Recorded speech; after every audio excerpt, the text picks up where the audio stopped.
Good morning. On behalf of myself, Gladys Cruz, the District Superintendent of Questar BOCES, the Board of Education, staff, students of Tech Valley High School, it is our privilege and pleasure to welcome Governor Kathy Hochul.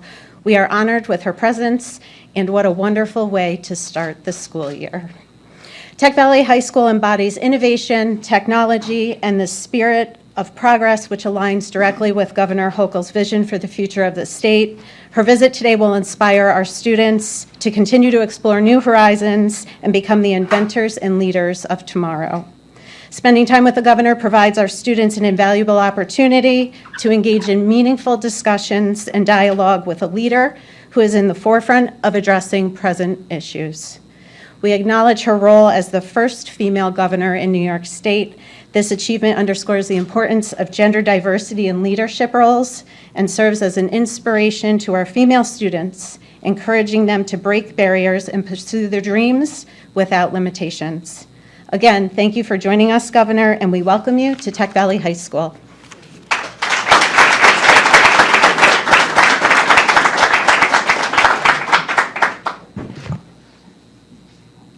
We all know the power of education.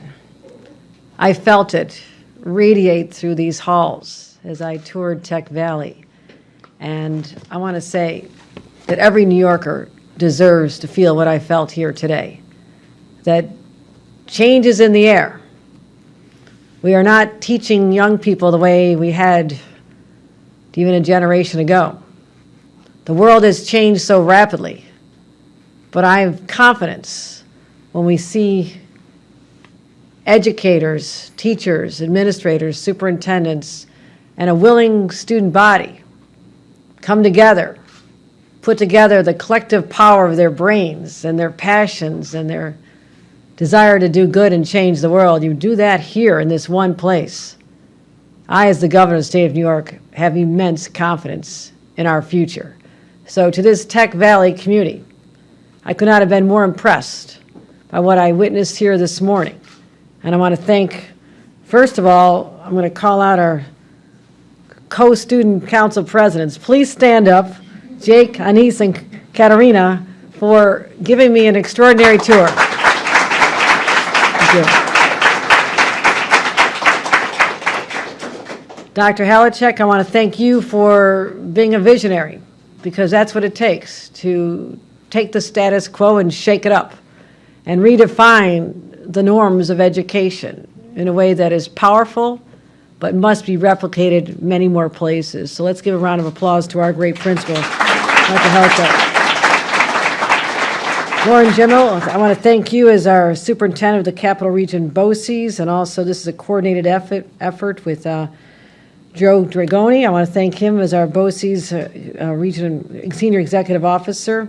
We also have Gladys Cruz here, Questar BOCES Superintendent. Gladys, thank you for the collaboration, how this operates. This is a collaboration among two BOCES, but what a great place to do this as well, because learning is in the air when you're on this campus of UAlbany, and the students tell me that they literally can walk out the building and be immersed in education in college while they're still freshmen, sophomore, juniors, and seniors.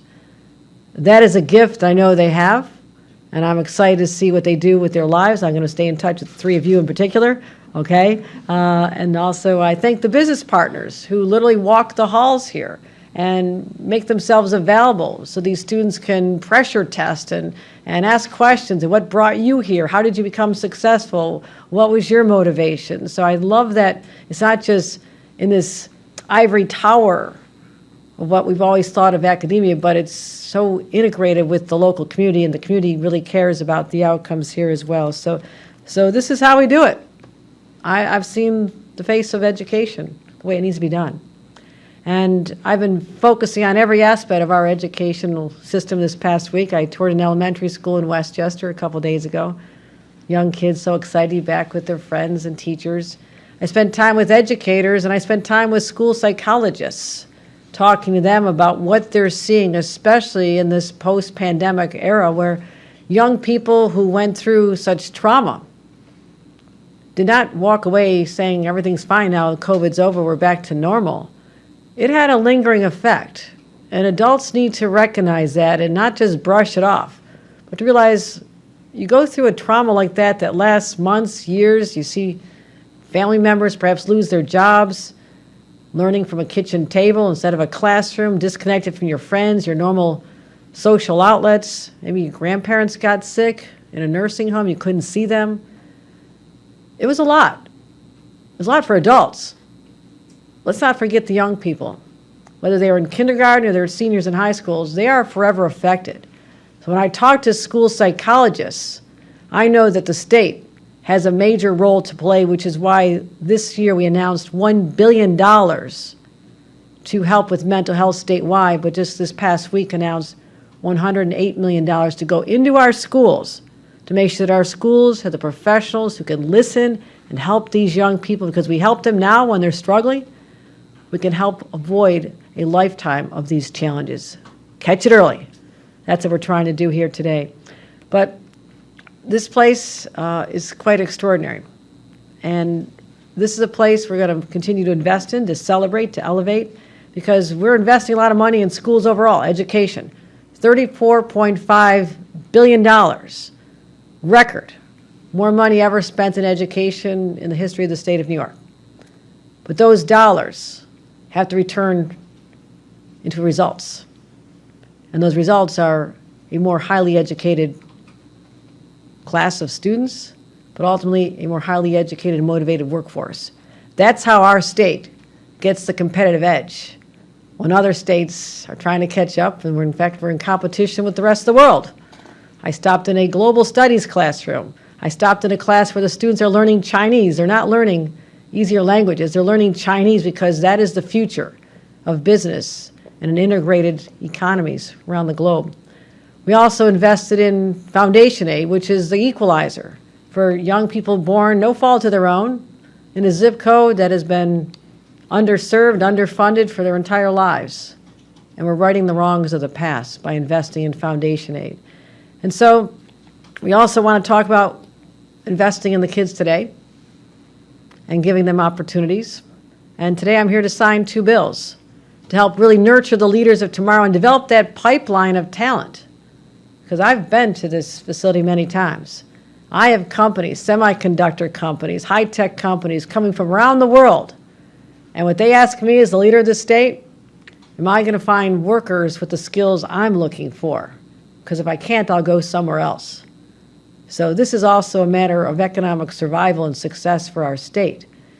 So we have to make sure that we're focusing on that pipeline of talent for our employers as well. So what we're doing here, hands-on internships, sophisticated work with robots and partnerships among the students, building collaborations, thinking about the real world, replicating what they're going to be exposed to in the world. So I can go to employers and say, no, don't worry about the people I'm going to be sending your way graduating from our schools, especially this one. They're ready for you. In fact, they're probably going to be able to teach you a thing or two because they know how to work together and collaborate and innovate and think outside the box. And that's exactly what we're talking about. I also wanted to talk about how important our AP programs are. And we need to make them more accessible, as well as making sure that students understand their responsibility as civic leaders someday, if not now. I talked about my experiences as a high school student. I wasn't the best student. That's another story. But I took time.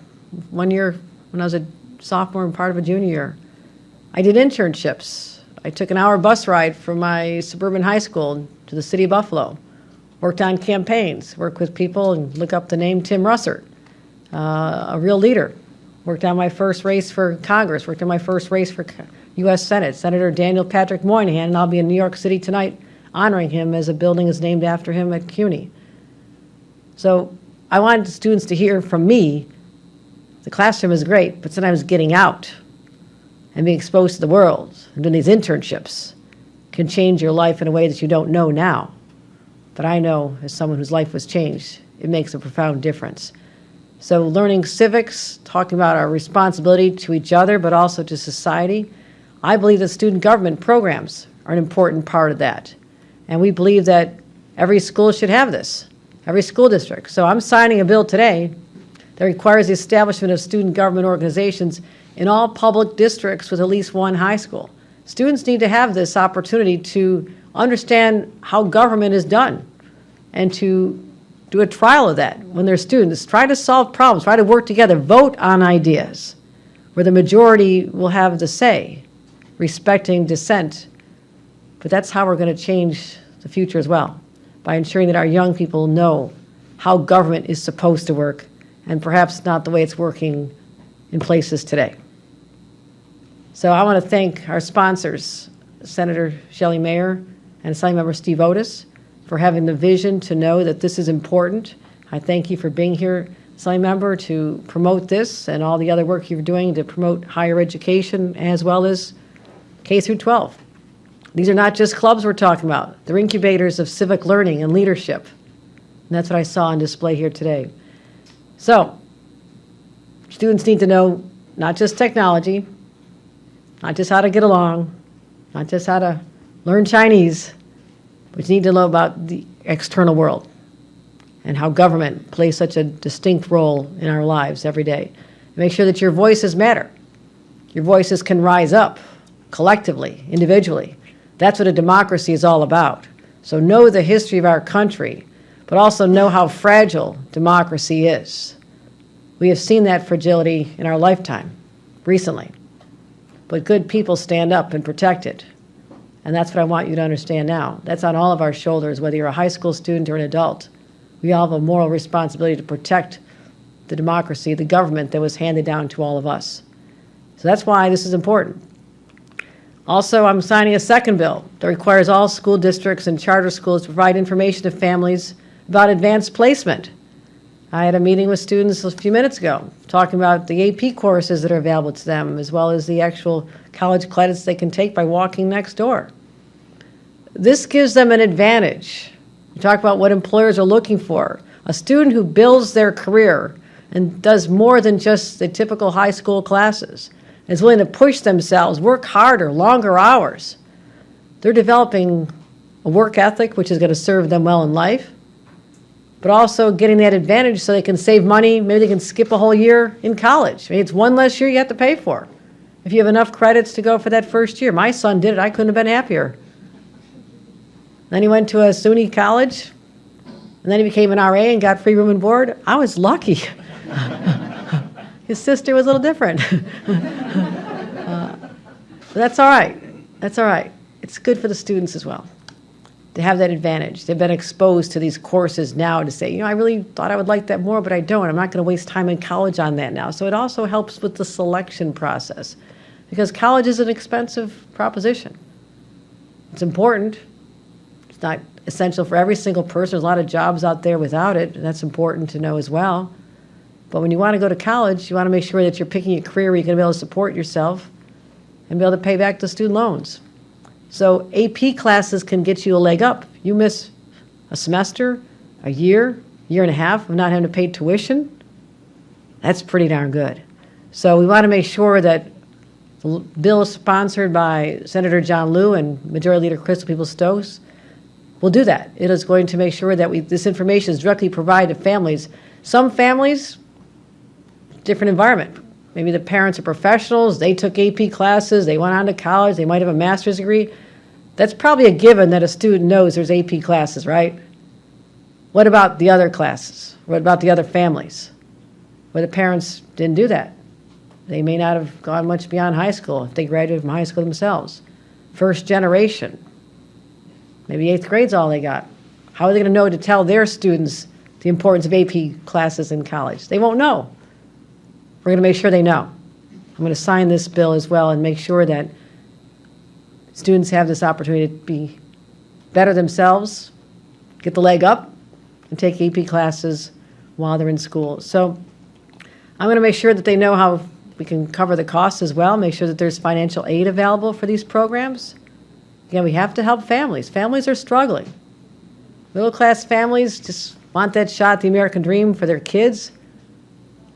College education lifted my family up. My father and mom lived in a trailer park.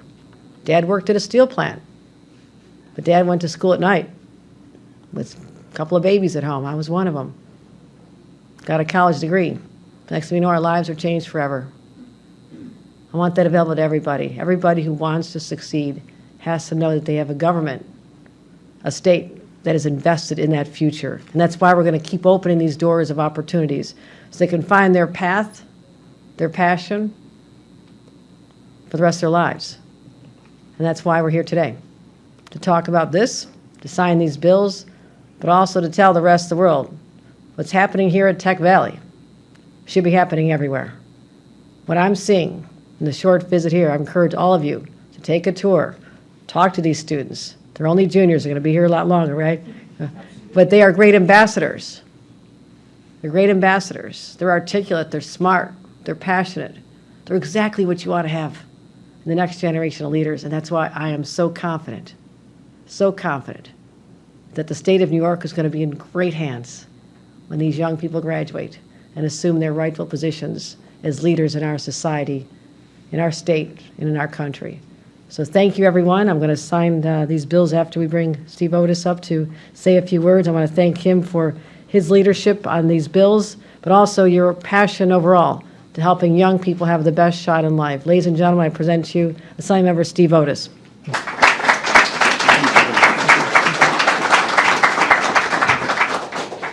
I have a few brief words about the bills, but since we're here, I need to say something about these kids and this school. I chair in the State Assembly the Committee on Science and Technology. What you're doing is so important. The governor mentioned some of the successes we've had in New York in bringing new jobs and new businesses, Micron in Syracuse, IBM expanding in the Hudson Valley. In Westchester, I was at a chip plant expansion last year, and I asked the CEO, why did you expand here rather than go to another state or another country? And he said, because the workers are here, the people that are trained to do this work. And so that is the economic engine of this state. That's what makes the success possible, is the fact that you're in school here for science and tech and you're getting things done. So a round of applause for the governor and for all of you for the mission that you're all on to grow our economy and science learning. It's so important for our state. Let's have a round of applause for that, and the governor. For these two bills, there are two themes. One is democracy, the other is equity and opportunity.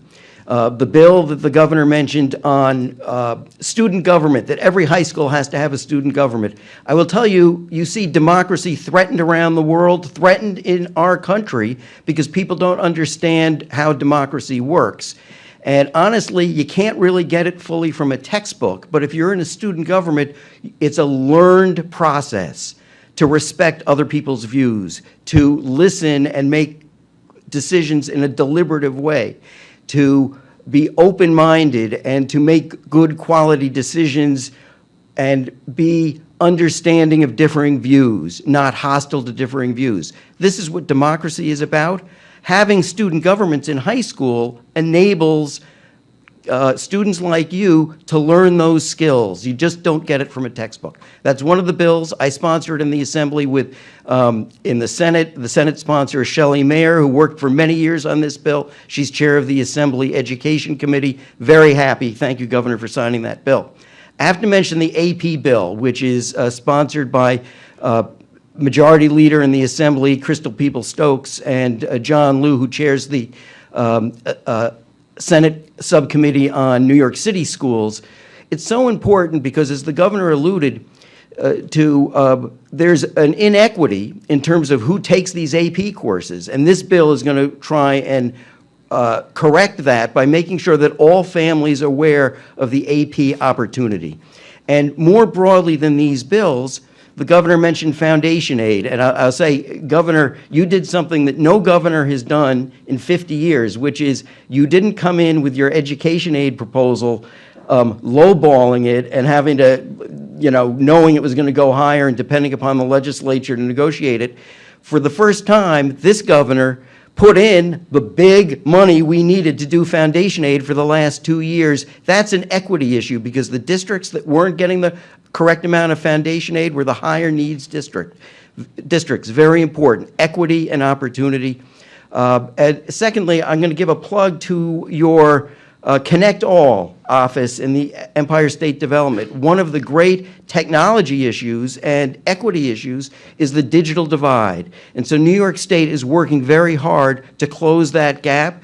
Right now, the Connect All office, which is part of New York State Economic Development, is doing a plan for the federal government, what is going to be our digital equity plan going forward, and we want to supercharge digital inclusion. It's already going on around the state, from Buffalo to Long Island, from the Adirondacks to New York City. We're going to do more of that. That's the governor's team leading the way on another equity issue, opportunity issue related to education. So thrilled that these bills are getting signed, thrilled to be here with all of you students, and the great opportunity that you have. It is just, the world is before you. You can do anything that you want, but you can especially do anything you want because you're getting the great science and technology education you're getting here. So thank you very much, and thank you, Governor. Thank you. Please remain seated for the bill signing photos.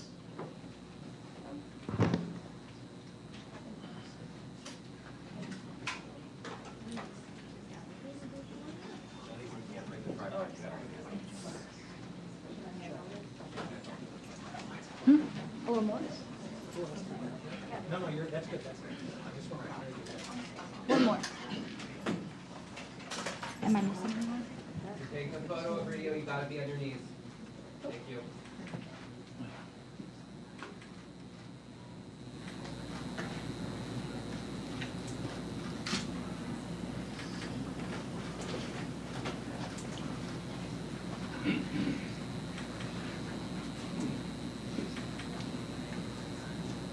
All right, the bills are signed. First and second now.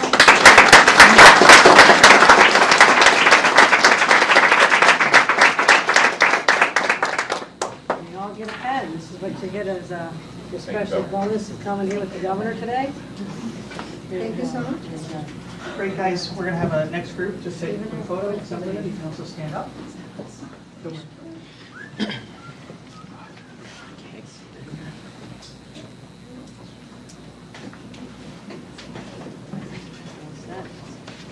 of the bills up here. Why don't you hold one? Just want to make sure it's, I guess it wasn't.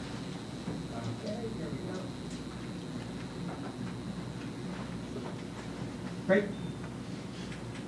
Very good. All right. Thank you. And Gary, the bills for you. Voice of God.